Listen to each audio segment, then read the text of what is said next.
Salam kebajikan. Perkenalkan, nama saya Dedi Badrabastri, anggota Pelajar Penggerak Merah Putih Angkatan 2. Hari ini saya ingin melaksanakan RTL pertama saya, yaitu public speaking di depan teman-teman sekelas atau di sekolah mengenai program prioritas pemerintah. Simak videonya baik-baik, teman-teman. Bye-bye. Assalamualaikum warahmatullahi wabarakatuh. Waalaikumsalam warahmatullahi wabarakatuh. Hai semuanya, apa kabar?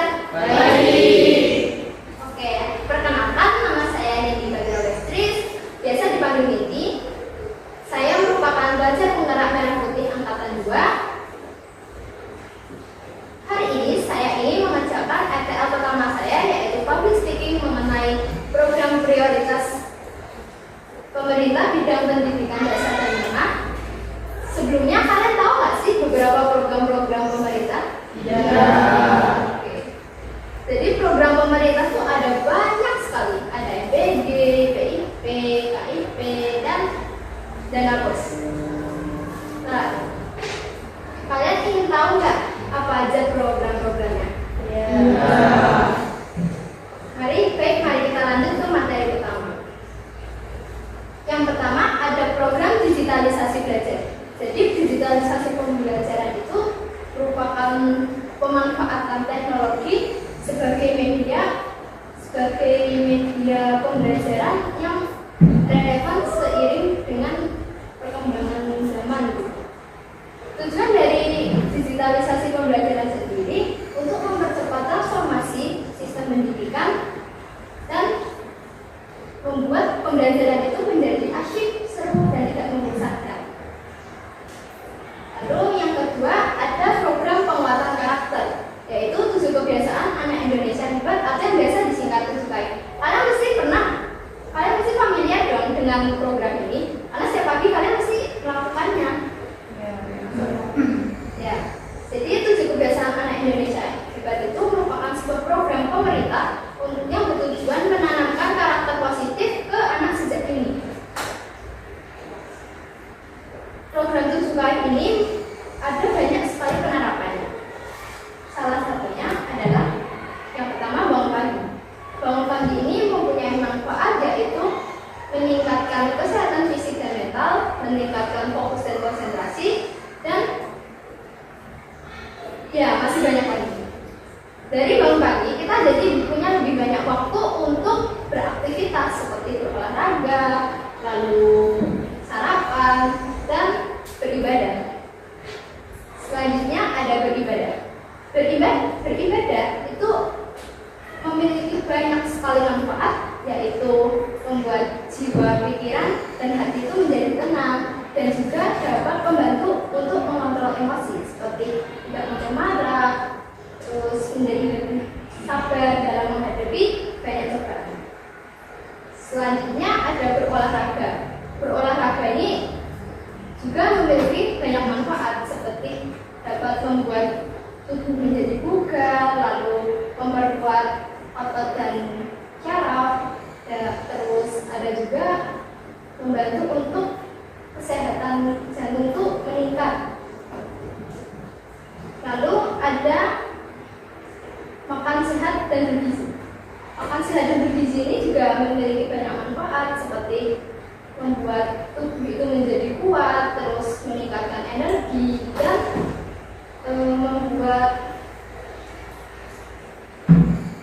meningkatkan sistem kekebalan tubuh. Selanjutnya ada gemar belajar.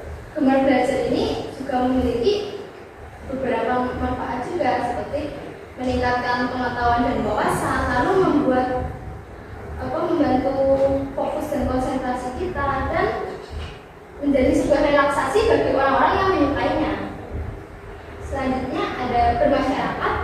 Bermasyarakat ini juga dapat membantu kita untuk memiliki rasa aman dan nyaman. Itu juga dapat membantu kita untuk menjalin silaturahmi terhadap sesama. Selanjutnya ada tidur cepat. Tidur cepat ini juga membantu kita untuk meningkatkan fokus, konsentrasi, dan juga membuat kita ini mempunyai energi untuk menjalani hari-hari selanjutnya. Dan juga tidur cepat ini mempunyai manfaat seperti dapat membuat tubuh tubuh ini menjadi sehat dan bugar. Oke, yang ketiga ada program Rumah Pendidikan. Rumah Pendidikan ini sebuah program platform digital yang diluncurkan pemerintah untuk memudahkan siswa, guru, dan orang-orang dalam mengakses pendidikan. Jadi rumah pendidikan ini dapat membantu kita dalam belajar atau dalam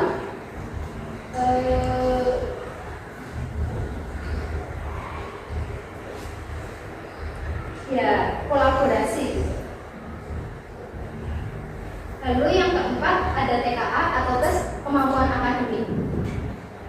Tes kemampuan akademik adalah sebuah asesmen standar yang bertujuan mengukur capaian akademik siswa pada mata pelajaran tertentu. Dan juga TKA ini memiliki tujuan sebagai sebuah syarat untuk memasuki perguruan tinggi untuk kelas 12 dan menjadi sebuah nilai tambah untuk siswa kelas 6 atau kelas 9 yang ingin memasuki jenjang selanjutnya. Oke. Yang selanjutnya ada program Indonesia Pintar atau PIP.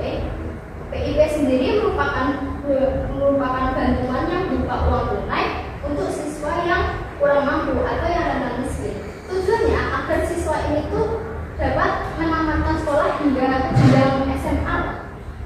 Dan PIP ini ada juga untuk perkuliahan atau perguruan tinggi seperti KIPK. Selanjutnya ada afirmasi pendidikan menengah atau ADUM. ADUM ini sama seperti PIP, cuma ada perbedaannya. ADUM ini penerimanya itu hanya untuk siswa lulusan SMA dan untuk wilayah-wilayah yang berada di Papua, wilayah pelosok, daerah khusus atau pekerja migran Indonesia. Jadi kayak anak dari pekerja yang bekerja di luar negeri. Tujuan dari ADUM ini juga agar siswa lulusan SMP itu tadi itu bisa melanjutkan ke jenjang SMA gitu loh dan mendapatkan akses. Selanjutnya ada dana BOS atau bantuan operasional satuan pendidikan. Dana BOS ini merupakan dana yang diberikan ke sekolah-sekolah sesuai dengan jumlah muridnya. Dan dana BOS ini bersifat non personalia atau tidak bisa digunakan untuk satu individu saja. Harus digunakan untuk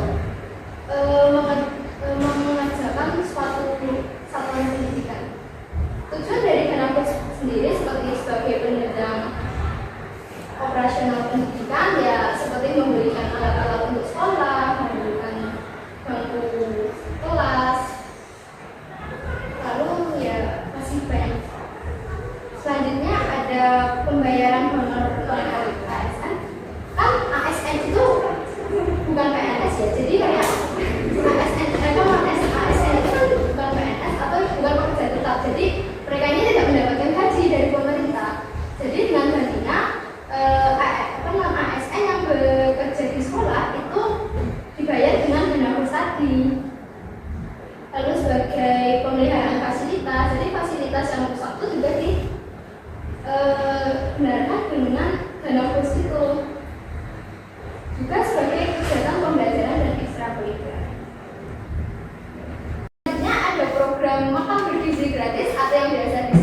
9 dan 6 yang ingin melanjutkan ke jenjang berikutnya.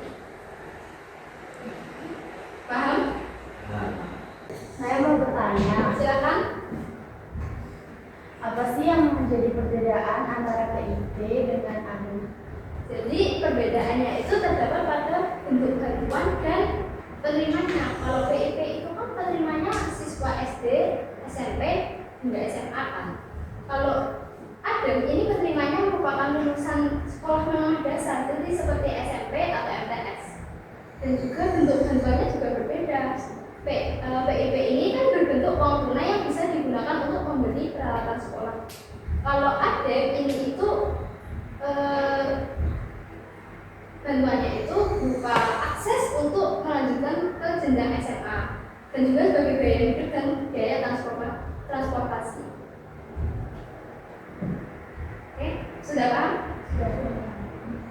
Oke, saya mau bertanya, menurutmu apakah program digitalisasi sebagai media pembelajaran itu bisa efektif? Menurut saya itu sudah efektif karena